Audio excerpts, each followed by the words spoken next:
Assalamualaikum warahmatullahi wabarakatuh.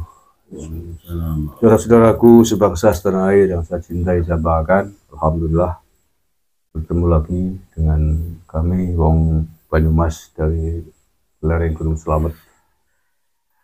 Alhamdulillahirabbil alamin, pada malam hari ini, hari Minggu malam tanggal 5 November 2023, saya sedang berada di lereng Gunung Slamet, ya tidak jauh lah dari lereng Gunung Slamet, di kediaman Pak Kiai Hayun di kawasan lereng Baturadèn. Beliau adalah santri Pondok Pesantren Al-Ihya Ulumuddin Kesugihan Cilacap dan pernah menjadi muhibbin Habib selama kurang lebih 30 tahun ya. 35 tahun. Di bukan muhibbin kaleng-kaleng. Assalamualaikum Pak Kiai Hayun, sehat? Waalaikumsalam warahmatullahi wabarakatuh. Sehat, alhamdulillah. Alhamdulillah.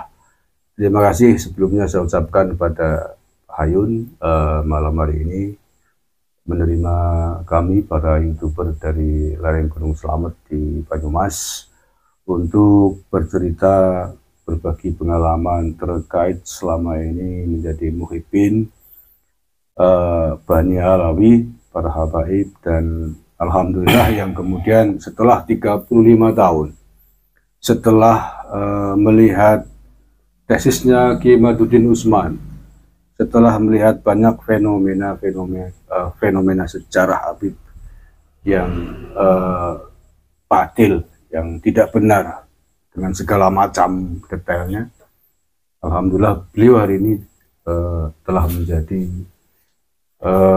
orang yang sadar tidak menjadi muhibbin lagi, tapi karena beberapa informasi tadi sekarang beliau sadar dan bertekad untuk menegakkan kebenaran, menjaga NKRI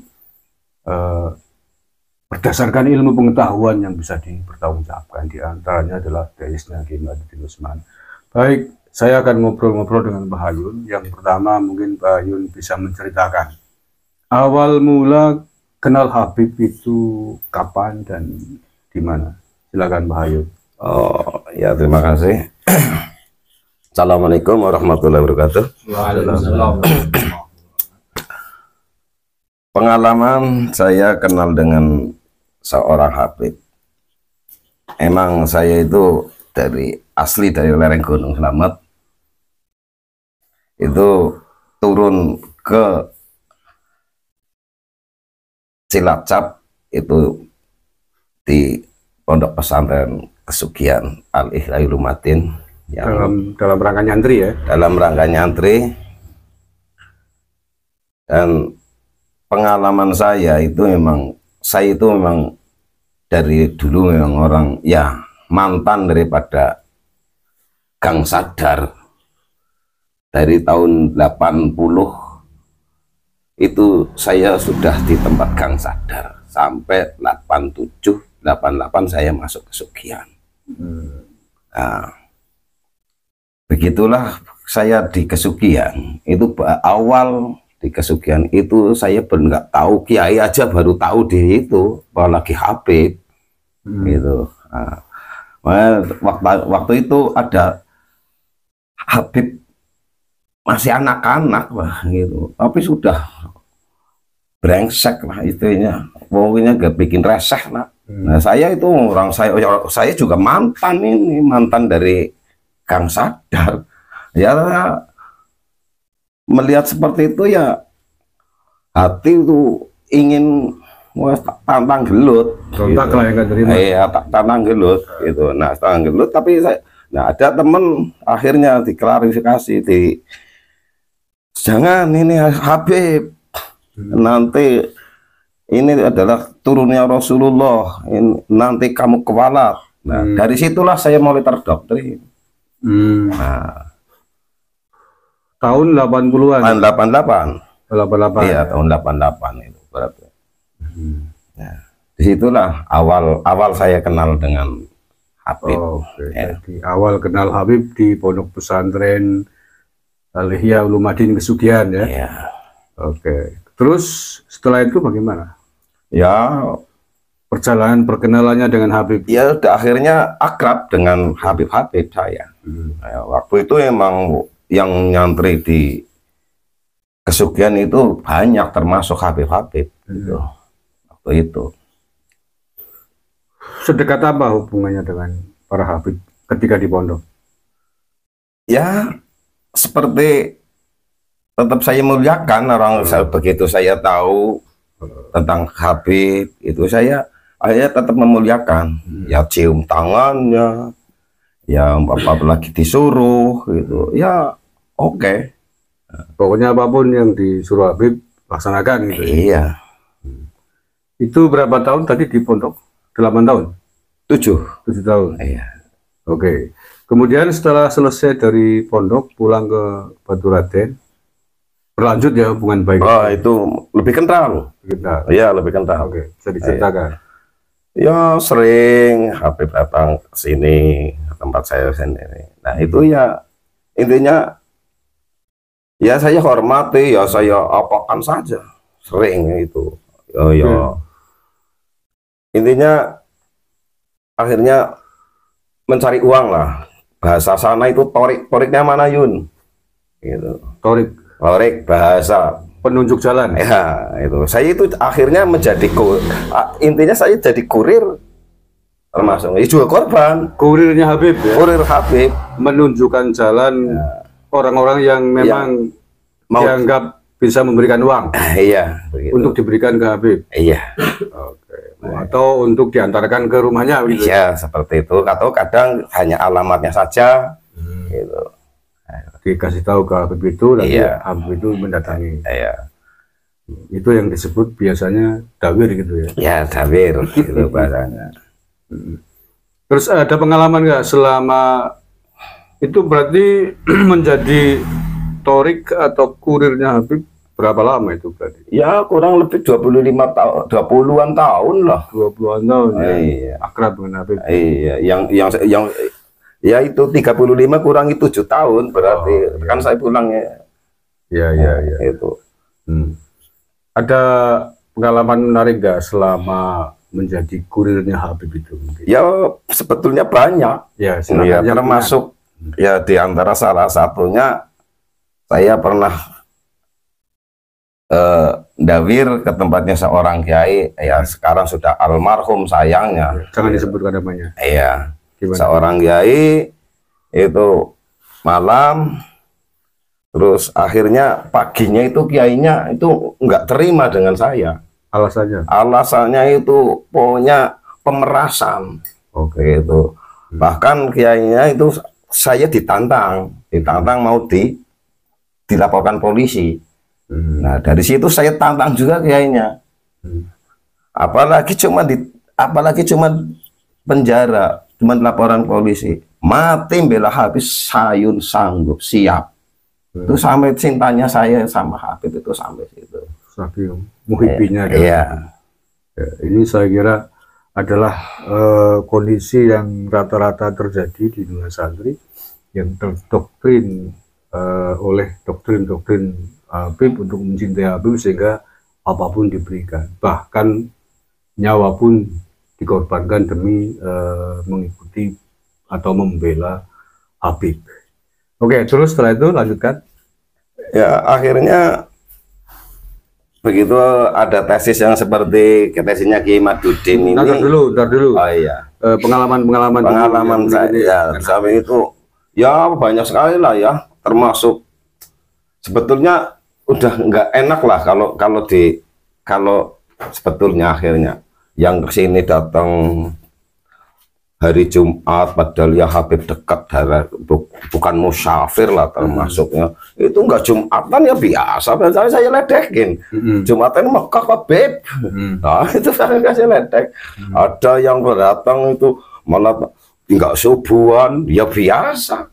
Tapi ya waktu itu ya saya bela saja orang itu. Memang bagi saya udah terdoktrin waktu itu yang namanya Habib semua, walaupun itu bajingan, walaupun itu napa saja itu walaupun maksiat itu tetap cap surga itu. Harus dihormati. Orang saya itu harus tetap mencintai waktu itu. Itu. Terus yang lain selain itu mungkin ya ini kan demi diambil hikmahnya. Nggak apa-apa, yang penting jangan disebutin namanya Habib. Ya sering ke tempat teman-teman kita, hampir teman-teman kita yang ada di sekitar daerah saya itu hampir udah kena semua. Gitu. Saya uangnya. Iya, yang amplop kalau itu jumlahnya berapa biasanya kalau minta? Kalau amplop itu enggak itu. Contohnya mau muludan bagi amplop, Habib si A datang, Habib si B datang. Nah, itu. Contohnya itu yang ecek-ecek gitulah. Yang ocok-ocok. Yang ocok-ocok ya ada itu. Sampai berapa? Ada yang sampai yang terakhir aja ya, ini yang terakhir. Kemarin itu sebelum masalah nasab. Iya. Sebelum Ramadan masuk itu termasuk terakhir. Itu ada yang 10 juta cung. Itu ada yang 10 juta cung. Kalau saya sendiri itu 400. Nah, iya. Nah, itu. Ada yang lebih besar lagi mungkin? Ya ada. Berapa? Ada. Sekitar berapa? Ada yang 35 juta. Ada yang 25 juta. Iya. Wih, luar biasa ya. Jadi orang berarti kaya-kaya ya. Rela menyumbangkan uang dengan entengnya 30 juta, 25 juta, 10 juta.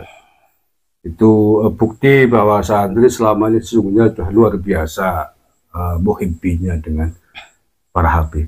Oke, mungkin yang lain selain masalah dawir itu, perbuatan-perbuatan yang mungkin kita anggap maksiat lah atau tidak sesuai dengan syariat. Pernah ada Kang Ayun nemuin habib yang datang ke sini? Gimana? Yang perbuatan habib yang secara syariat itu melanggar? Ya itu tadi, secara itu ya yang di luar ibadah, enggak sholat itu ya, Jumat enggak Jumatan, subuh enggak subuhan gitu. Itu termasuk. Ada yang kesini bawa orang perempuan, ya ada Pak. Istrinya mungkin? Bukan. Bukan, ya ada gitu. Tapi tetap husnudzon ya. Bahkan ada yang ganja. Buset. Ada yang ganja. Allah. Gitu. Ya waktu itu ya itu ada teman tanya itu sedang majdub. Gitu. Bukan majdub. Apa istilahnya? Sedang kemblung. Iya. Itu. Kalau ada teman itu habibnya masih hidup sekarang. Kalau yang ganja itu cuman di saya nggak tahu proses itu, cuma kesini itu 2 kali. Bukan teman dulu gitu. Itu ya teman baru lah, kemarin aja itu. Tahunya ganja dari mana? Nah, saya kan tahu. Paham. Dari aromanya, dari rupanya, itu lintingannya. Iya, itu iya. Dan dia sudah sempoyongan. Gitu. Ya malum karena beliau penguasa Gang Sadar, jadi pahamlah dengan dunia begitu ya. Baunya aja paham lah. Ibarat seorang montir mobil kan, dengar suara aja udah kelihatan. Oh ini karburatornya kotor. Oh ini remnya, kita maklumi itu. Oke, ada lagi yang mau diceritakan mungkin pengalaman buruk dengan Habib? Nah ya seperti apa sih Pak ya? Sebetulnya ya banyak sekali sebetulnya, tapi diperincikan ya hampir sama sebetulnya dengan yang di sana-sana itu hampir sama. Kalau yang terbaru kan ada kasus Habib selingkuh dengan istri orang, bermain wanita. Iya. Pernah? Oh tadi udah disebutin ya. Iya. Yang lain udah enggak? Yang urusannya dengan perempuan. Oh yang urusan yang sering dengan perempuan. Ya ada seorang Habib itu keluar dari hotel, nabrak tetangga saya. Itu ya termasuk. Ada nabrak tetangga saya, meninggal. Nah, akhirnya dia minta tolong kepada seorang kiai. Nah, seorang kiai menunjukkan suruh membelain, itu ada seorang santri yang suruh belain. Akhirnya ya dia padahal meninggalnya itu meninggali anak yatim 2. Itu tanpa denda, tanpa penjara akhirnya. Itu ada, ya. Oke, ini disclaimer dulu. Ini bukan dalam rangka mencari-cari kejelekan, tapi bukan. Tapi ini dalam rangka menguatkan data, fakta bahwa tesisnya Kiai Madudin Usman bahwa mereka bukan dzurriyyah Nabi. Ini adalah data-data dan fakta-fakta yang menguatkan. Jadi ini semakin kuat bahwa kalau kita mengatakan mereka bukan dzurriyyah Nabi, ini adalah data-data fakta-fakta yang mendukung. Jadi bukan karena dalam rangka mencari-cari kejelekan, bukan. Karena ini dzurriyyah Nabi, jangan kemudian dikotori oleh orang-orang yang mengaku sebagai dzurriyyah Nabi, tetapi tidak bisa membuktikan. Dan justru fakta-fakta, bukti-bukti yang ada sebaliknya. Oke, kemudian hari ini Kang Hayun kan sudah sadar. Itu awal mulanya bagaimana ceritanya meyakini bahwa mereka bukan dzurriyyah Nabi? Ya, karena pertama itu saya melihat itu di YouTube itu ada tes yang mengungkap itu Kiai Madudin itu. Jadi akhirnya saya itu pikir kok pas. Maksudnya kalau saya tentang nasab saya nggak menguasai. Tentang sejarah saya nggak menguasai, tapi saya fakta di lapangan. Gitu. Saya masa kalau turunannya Rasulullah benar yang seperti ini. Nah itu saya lebih kuat. Itu karena saya kuatnya itu dari situ. Karena di lapangannya, bukan karena ya diawali memang dari tesisnya Kiai Madudin dan sejarah-sejarah. Tapi kan saya tentang ilmu nasab, kitab nasab saya enggak iya, sama iya, hanya taklid saja itu. Tapi taklid saya ya udah kebetulan alhamdulillah ya sudah nyampe ke tempat Kiai Madudin sendiri, sudah langsung di sana. Alhamdulillah. Dan sejarah-sejarah ya saya hanya sebatas melihat di YouTube itu aja. Saya memang bukan ahlinya. Ikut mempelajari lah ya, iya, ikut mendengarkan. Saya pelajar, nah itu lebih kuat saya. Dan sekarang percaya ya bahwa mereka bukan dzurriyyah Nabi. Oh, saya 100%. 100% percaya bahwa mereka bukan, karena hanya saya keyakinan dengan melihat faktanya. Faktanya ya. Iya. Ya, digabung berarti data, fakta ditambah penelitian manuskripnya Kiai Madudin Usman dan kemudian ada cerita sejarah-sejarah. Iya. Akhirnya 100% tidak percaya bahwa tidak percaya kalau saya yakin. Saya yakin kalau dzurriyyah Rasul betul, tidak mungkin akan maksiat yang seperti itu yang saya alami. Oke, yang terakhir Ayun, setelah percaya 100% bahwa mereka bukan dzurriyyah Nabi, bukan dzurriyyah Rasulullah SAW, sekarang Kang Ayun, Pak Ayun, apa yang mau dilakukan? Ya, saya selalu termasuk menggembor-gemborkan ini kepada teman-teman yang terutama saya minta maaf, malah bahkan saya minta maaf dengan teman-teman yang saya dawiri. Yang saya minta maaf, itu yang pertama. Nah, itu. Yang kedua, saya itu selalu ingin, saya dulu mencarikan jalan ini. Ya, sekarang ya saya mencari kebenaran. Itu. Dan kebenaran ya. Iya. Seandainya ini kan belum lama, bulan puasa kemarin, bahkan mungkin setelahnya sering ada Habib kesini. Kalau sekarang ada Habib kesini, apa yang akan Hayun lakukan?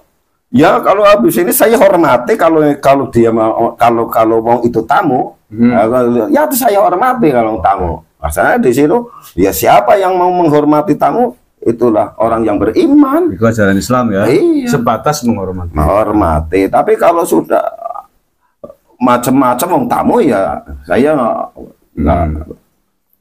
Ada haknya masing-masing. Iya. Tapi kalau seandainya kesini lagi Habib, kemudian mengaku saya Ahlul Bait. Saya tentang ini, Beb, saya punya HP ini, Beb, ini apa betul, Beb. Oke. Nah itu. Kalau perlu mungkin suruh tes DNA mungkin. Nah, malah saya ingin sekali kalau itu. Nah, itu semoga para Habib itu ya sadarlah, ayolah kita kembalikan Islamnya. Jangan mengaku-mengaku gitulah. Jangan ngaku turunan Nabi. Iya, gitu. Jangan ngaku turunan Nabi, dan ya wajar lah yang kalau mau cari uang ya bekerja lah, gue atau berusaha. Yang jangan berusaha. Kadang-kadang ya memang saya jarang sekali, tapi kan toriknya utamanya. Iya. Penunjuk jalan. Iya, masa saya keluarnya uang sih nggak seberapa. Ayo, tapi saya mencarikan jalan. Ya. Oke, tapi tadi Pak Hayun sudah meminta maaf kepada katakanlah korban-korban yang sempat ditawirin atas petunjuk jalannya. Mudah-mudahan ini dimaafkan. Baik, Kang Hayun, terima kasih sekali atas ceritanya yang saya kira sangat bermanfaat, akan menjadi hikmah bagi kita semuanya.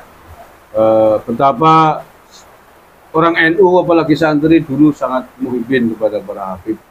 Tapi saat ini karena memang sudah ditemukan tentang sejarah, tentang nasab mereka mungkotik, tidak tersambung, bukan turunan Nabi, ya kita harus terima itu sebagai sebuah kenyataan. Mudah-mudahan para Habib Legowo itu yang kita inginkan, tidak usah lagi mengaku-ngaku sebagai zuriat Nabi sebelum bisa membuktikan, baik secara catatan nasab, tes DNA, ataupun yang lain, misalkan pengakuan dari Nakobah dunia internasional.